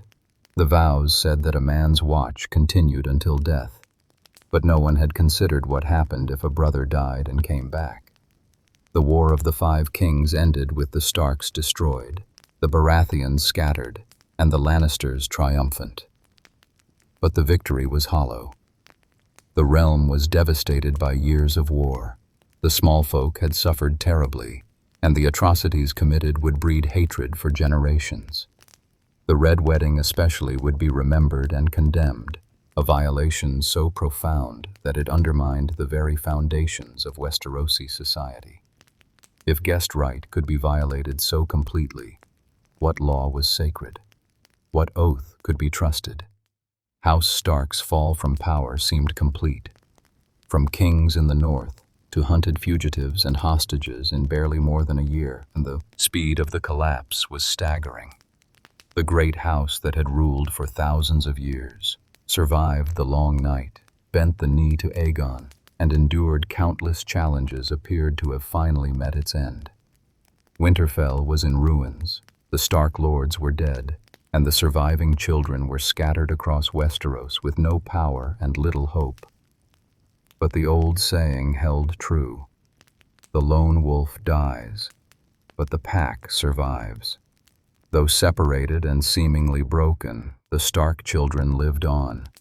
Each carried within them the blood of the first men, the legacy of Brandon the Builder, and the strength that had sustained their house through 8,000 years. Winter was coming, and with it, the Starks would rise again. The pack would remember, and the North would remember. The wolves would have their vengeance. Chapter 9. Survival and Scattering. The destruction of the Stark family in the War of the Five Kings scattered the surviving children across Westeros and beyond. Each faced their own trials and transformations, forced to survive in a world that considered their house broken and their cause lost. The paths they took were as different as the children themselves, but each path changed them, hardening them into survivors who would eventually return to reclaim their home. Sansa Stark remained in King's Landing as a hostage and a pawn in the games of more powerful players. After being forced to witness her father's execution, she endured months of abuse from King Joffrey, who took perverse pleasure in tormenting her. She was beaten by Kingsguard at Joffrey's command, humiliated at court, and forced to maintain a facade of loyalty while her family was being destroyed. The courtesy and proper behavior her mother had taught her became armor, protecting her true feelings behind a mask of compliance. Her forced marriage to Tyrion Lannister was meant to give the Lannisters a claim to the north through her eventual children. Tyrion, to his credit, was kind to her and refused to consummate the marriage while she was unwilling. But Sansa was still a prisoner, still trapped in a city of enemies, still mourning her family. The marriage was annulled after Tyrion was accused of murdering King Joffrey at his own wedding feast, the Purple Wedding, where the young king died choking on poisoned wine. Sansa escaped King's Landing with the help of Peter Baelish, though she did not realize she was simply trading one captor for another. Littlefinger took her to the Vale of Arryn, where she posed as his bastard daughter Elaine Stone. In the Eyrie, she learned the games of court politics, watching Littlefinger manipulate and scheme. The lessons were harsh but valuable. She was learning to play the Game of Thrones herself, shedding the naive girl she had been and becoming something harder and more dangerous.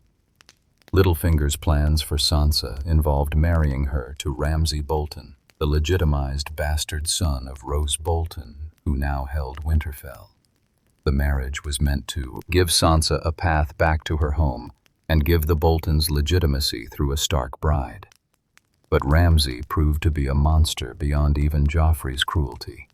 He was a sadist who delighted in torture and pain, and Sansa's time as his wife was a nightmare of abuse and terror. She was trapped in her own home, which had become a prison and torture chamber. Arya Stark's path took her far from the familiar halls of Winterfell. After escaping King's Landing, she survived by her wits and growing combat skills. She was captured and recaptured multiple times, traveling with various groups across the war-torn Riverlands. She witnessed atrocities that would haunt her, saw her family's enemies unpunished and prospering, and grew harder with each experience. The girl who had resisted needlework and dreamed of being a knight became something far more dangerous. Her travels eventually brought her to the Brotherhood Without Banners, a group of outlaws led by Beric Dondarrion, who fought for the small folk against all oppressors. With them, she learned that justice could exist outside the formal structures of noble houses and royal courts. But she also saw the futility of trying to fight the powerful. The Brotherhood could win small victories, but the war continued, and the innocent kept dying. The Hound, Sandor Clegane, took Arya captive, planning to ransom her to her family. Their journey together was strange and transformative. The Hound was brutal and cynical, but he also taught Arya hard truths about survival in a cruel world. When he was wounded and dying, Arya left him, refusing to give him the mercy of a quick death, but unable to kill him herself. She was becoming something neither wholly good nor wholly evil, shaped by violence into a weapon of vengeance. Arya eventually made her way to Braavos, the free city across the narrow sea. There she found the House of Black and White, home to the Faceless Men, an ancient guild of assassins. She sought to train with them, to become no one, to gain the skills necessary to kill everyone on her list of enemies. The training was harsh, demanding she give up her identity, her possessions, everything that made her Arya Stark. She struggled with this, unable to truly let go of who she was, but she learned their skills nonetheless. The Faceless Men taught her to change her face, to become other people, to kill silently and efficiently. She learned languages, poisons, and the art of reading people. But she could never quite abandon her identity as a Stark.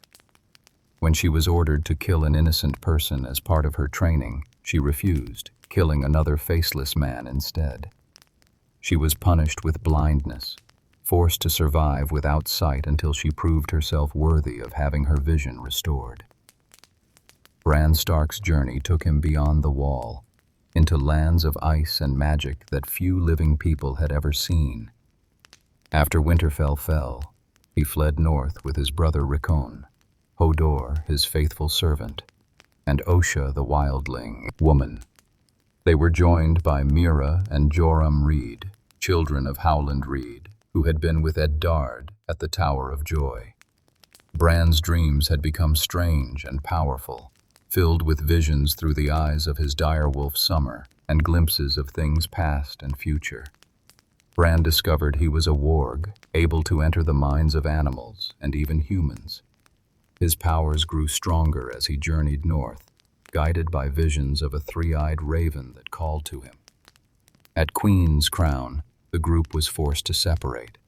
Osha took Rickon to seek safety with the Umbers at Last Hearth, while Bran continued north with the Reeds and Hodor. The parting was painful but necessary, dividing the Stark brothers to ensure at least one might survive. The journey beyond the Wall was perilous beyond imagination. They faced wildlings, creatures of ice, and the harsh environment itself. Bran's group traveled to the Night Fort, one of the abandoned castles of the Night's Watch, and passed through a secret gate beneath the wall. Beyond awaited a frozen wasteland where death lurked everywhere. They were guided and protected by Cold Hands, a mysterious figure neither alive nor quite dead, who led them toward their destination. At the end of their journey, they found a great weirwood tree with a cave beneath it. There, in a cavern deep underground, Bran met the three-eyed raven, not a bird at all, but a man, or what remained of one. This was the last Green Seer, an ancient figure who had sat in his cave for 1,000 years, his body merged with the roots of the weirwood tree. He promised to teach Bran to fly, not with wings, but through time and consciousness itself. The three-eyed raven began training Bran to use his powers fully, to see through the weirwood trees across space and time, to witness the past and present, to learn the secrets of the old gods. But there was a price. Bran would never walk again, never be a knight or a lord in any traditional sense. Instead, he would become something more and less than human, a living connection to ancient magic and knowledge. The boy who loved to climb was becoming something that could see everything but touch nothing. Jon Snow faced his own transformation at the Wall. As Lord Commander of the Night's Watch, he made difficult decisions that earned him enemies among his own brothers. He allowed the wildlings to pass through the Wall, recognizing that the true enemy was not the free folk, but the others, the ancient evil returning from the far north. This decision was pragmatic but unpopular. Generations of enmity could not be overcome easily, and many brothers of the Night's Watch saw Jon's actions as betrayal. The threat beyond the Wall was real and growing. The others, called White Walkers, were returning after thousands of years. They raised the dead as whites, creating an army of corpses that felt no pain and could only be stopped by fire or dragon glass. Jon had seen them, fought them, killed one with a Valyrian steel blade. He knew the great war that was coming would make the conflicts between human kingdoms seem petty and meaningless. But convincing others of this threat was nearly impossible. Most simply did not believe. Jon's growing reputation and power, his decision to ally with the wildlings, and rumors about his true parentage created resentment and fear among some of his brothers. A conspiracy formed among the Night's Watch, led by men who believed Jon had betrayed everything the Watch stood for. They lured him outside with news of his uncle Benjen Stark, and when Jon came to them, they stabbed him repeatedly, muttering, "For the watch," with each thrust. Jon Snow fell in the snow, bleeding out, apparently dead. His direwolf ghost howled in the night, and everything went dark. Rickon Stark, the youngest, had perhaps the shortest journey, but a tragic end.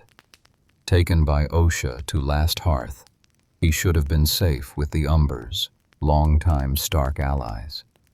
But the political situation in the north had changed dramatically. The Boltons held power, and survival sometimes required uncomfortable alliances. When the time came, Rickon was betrayed, handed over to Ramsay Bolton as a gift to prove loyalty. The youngest Stark prince became a pawn once more. The scattered Starks seemed broken beyond repair, each facing impossible odds in their separate struggles. Sansa was a prisoner in her own home, married to a sadistic monster. Arya was across the sea, losing herself in training as an assassin. Bran was beyond the wall, becoming something no longer quite human. Jon was apparently dead, murdered by his own brothers. Rickon was a captive of the Boltons. The great house that had endured for thousands of years appeared to have finally been destroyed, its surviving children either dead, disappeared, or broken. But the Starks had always been survivors. They had endured the long night, outlasted rival kings, navigated the rise and fall of dynasties. Each child carried within them the strength of their ancestors, the stubborn determination that characterized their house. They were separated, but they were not destroyed. Each was learning, growing, transforming. The winter that had fallen upon House Stark would eventually pass. Spring would come, and with it, a reckoning. The North remembers, and the Starks were far from finished. The wolves would return to Winterfell, and their enemies would learn that breaking the Starks was not the same as defeating them. Chapter 10. Reclamation and the Future. The return of House Stark from apparent destruction was remarkable, a testament to the resilience that had sustained the family for thousands of years. The scattered children, each transformed by their ordeals, began to find their way back home. But reclaiming Winterfell and the North would require more than survival. It would demand strength, cunning, and the ability to forge unlikely alliances. The pack was gathering again, and winter had finally arrived. Jon Snow's resurrection changed everything. The Red Priestess Melisandre, who had followed Stannis Baratheon to the Wall, performed a ritual over Jon's body without much faith in its success. But the old magic worked, and Jon returned to life. His revival released him from his vows to the Night's Watch. The oath said his watch would end at death, and he had died. Technically, his obligation was fulfilled. He was free to leave the Wall, though the experience had changed him. He had been beyond the veil, seen what lay in death's darkness, and returned different, harder, more focused, less bound by conventional honor. Jon's first action after his resurrection was executing the men who had murdered him, showing a new willingness to dispense harsh justice. Then he prepared to abandon the Night's Watch and the Wall entirely, until Sansa arrived. She had escaped Winterfell with the help of Theon Greyjoy, who finally remembered who he had been and helped the Stark girl flee Ramsay's cruelty. The reunion between Jon and Sansa was emotional and significant. It was the first time Stark children had been reunited since the family's destruction. Sansa brought news that crystallized Jon's purpose. Rickon was Ramsay's prisoner, and the Boltons controlled Winterfell. Jon had been ready to ride south alone if necessary, but Sansa convinced him that they needed an army. Together they began traveling to the northern houses, seeking support to take back their home. The response was mixed. Some houses remained loyal to the Starks, but others, cowed by Bolton power or unwilling to risk another losing war, refused their call. The Mormonts of Bear Island answered the call, despite having only 62 fighting men to offer. Young Lyanna Mormont, barely more than a child herself, spoke with a fierce determination that shamed older lords. The wildlings, now south of the wall due to Jon's intervention, pledged their support. Thousands of warriors who owed Jon their lives and freedom. Slowly, an army was gathered, though it was smaller than the force they would face. The Boltons had more men, better supplies, and the advantage of defending from behind Winterfell's walls. The Battle of the Bastards, as history would remember it, was one of the most brutal and desperate battles fought in the north. Ramsay Bolton displayed his cruelty immediately, forcing Rickon to run across the battlefield while shooting arrows at him. Jon rode out to save his youngest brother, but Ramsay's arrow found its mark just before Rickon reached safety. The youngest Stark died in the mud, murdered by a madman, another victim of the Bolton sadism. The battle itself was chaos and carnage. The Bolton forces employed clever tactics, surrounding Jon's army with shields and crushing them in a slowly tightening circle of death. Jon's forces were on the verge of complete annihilation, pressed together so tightly that the living were climbing over the dead, suffocating under the weight of bodies and shields. Defeat seemed certain. Then, at the last possible moment, the Knights of the Vale arrived. Sansa had secretly written to Pater Baelish, calling in his offer of assistance. The Knights of the Vale, fresh and powerful, smashed into the Bolton forces from behind, breaking the encirclement and turning certain defeat into victory. The battle became a rout, with the Bolton forces fleeing back toward Winterfell. Jon pursued Ramsay into the castle, and in the courtyard of Winterfell, he beat the Bolton nearly to death with his fists, only stopping when he saw Sansa watching. Ramsay's end was fitting and terrible. Sansa had him bound and placed in the kennels with his own hounds, the savage dogs he had trained and starved. She watched as they devoured him alive, giving the monster a death appropriate to his crimes. With Ramsay dead and the Bolton forces scattered, Winterfell was reclaimed. For the first time since Theon's betrayal, a Stark stood in the great hall of Winterfell, and the northern lords who had survived the wars came to pledge their allegiance. In a moment that echoed events from thousands of years past, the northern lords proclaimed Jon Snow the king in the north. He tried to refuse, pointing out that Sansa was the true-born Stark and should rule. But the lords were insistent. Jon had proved himself in battle. He had died and returned. He had the qualities of leadership they needed. Most importantly, he was Ned Stark's son, or so they believed. The king in the north was proclaimed again, and the Starks had their kingdom back. But Jon Snow was not truly Ned Stark's son. He was the son of Lyanna Stark and Rhaegar Targaryen, making him the legitimate heir to the Iron Throne, not a bastard at all. This truth, buried for years to protect him, would eventually come to light through Bran's visions and Sam's research. Jon's true name was Aegon Targaryen, and his claim to rule the Seven Kingdoms was stronger than any other living person. The revelation would complicate everything, challenging his identity and his relationship with his family. Arya returned to Westeros with the skills of a faceless man and a list of names to cross off. She had abandoned her training but kept the skills, becoming a weapon of vengeance unlike anything Westeros had seen. Her first target was Walder Frey, the architect of the Red Wedding. She infiltrated his castle using her face-changing abilities, killed his sons, baked them into a pie, fed the pie to Walder, then revealed herself before cutting his throat. House Frey would pay dearly for their betrayal. Arya's methodical elimination of her enemies was brutally efficient. She killed the Freys systematically, eventually gathering all the men of House Frey together for a feast and poisoning them all, wiping out the male line of the house in one night. Her message was clear: The North remembers, and Stark vengeance was inescapable. When she finally returned to Winterfell, she was barely recognizable as the girl who had left years before. She had become a killer, an assassin, but still a Stark. And her family needed her skills.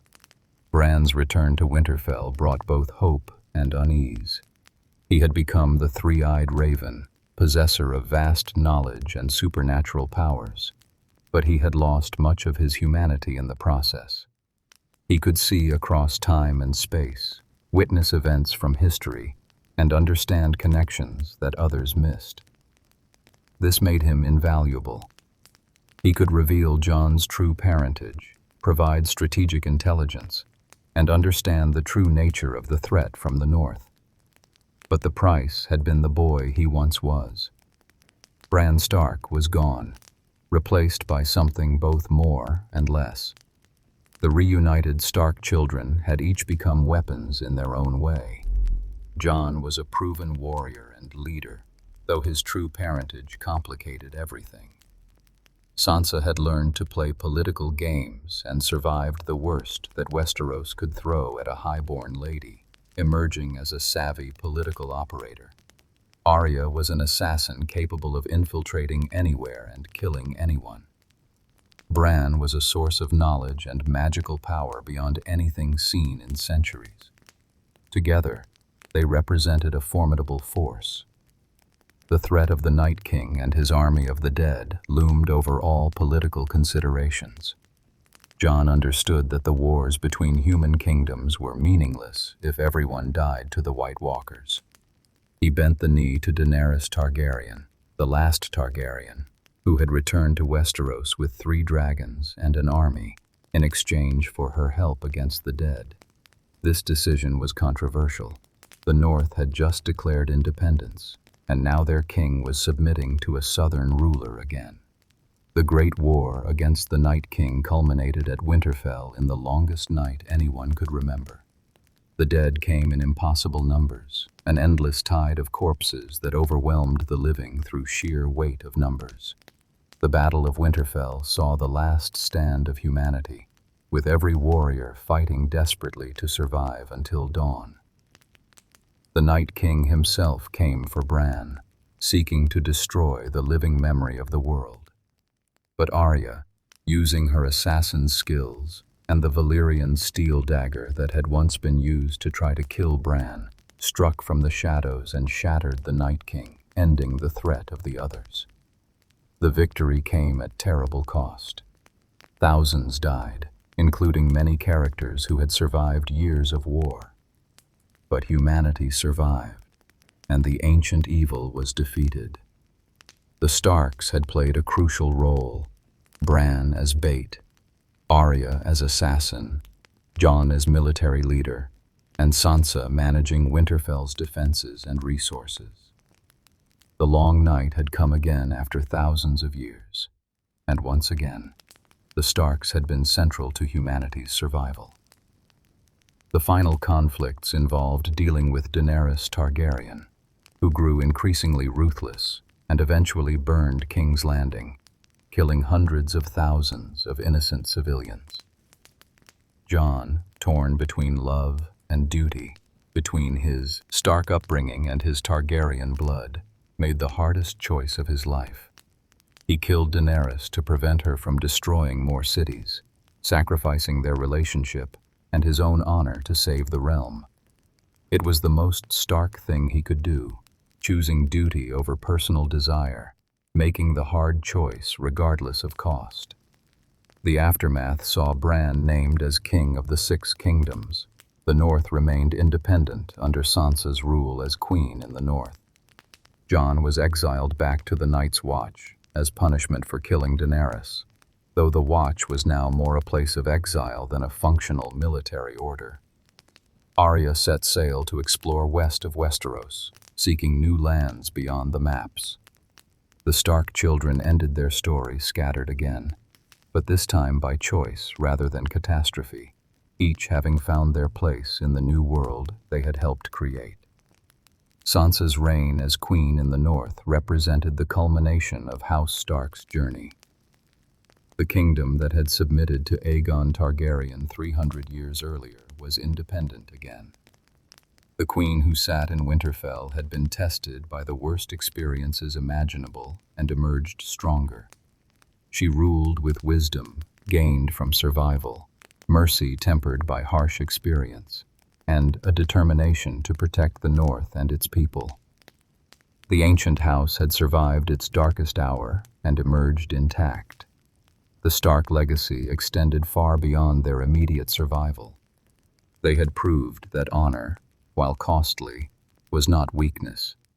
They had shown that the pack survives even when individual wolves fall. They had demonstrated that the old ways, the northern values, the commitment to duty and family, could endure even in a world of betrayal and political manipulation. Every sacrifice made by the Starks throughout history had led to this moment. Their house remained, their kingdom was restored, and their line would continue. Winterfell stood again, its walls repaired, its halls filled with life. The crypts beneath held the stone faces of all the Stark lords who had come before, silent witnesses to their descendants' trials and triumphs. The Godswood's heart tree stood unchanged, its carved face weeping red sap as it had for thousands of years. The hot spring still flowed through the walls, keeping the ancient stones warm. Winter would come again, as it always did, but the Starks would be ready. They always were. The story of House Stark is one of endurance, of survival against impossible odds, of values maintained even when easier paths presented themselves. From Brandon the Builder to Sansa Stark, from the Age of Heroes to the breaking of the wheel, the wolves of Winterfell had howled through 8,000 years of history. They had been kings, wardens, rebels, and queens. They had known triumph and tragedy, victory and devastating defeat. Through it all, they remained Starks, bound by honor, strengthened by family, and forever reminded that winter is coming. The North remembers what came before and what was survived. The Starks remember their duty and their heritage. The pack knows that together they are stronger than any lone wolf could ever be.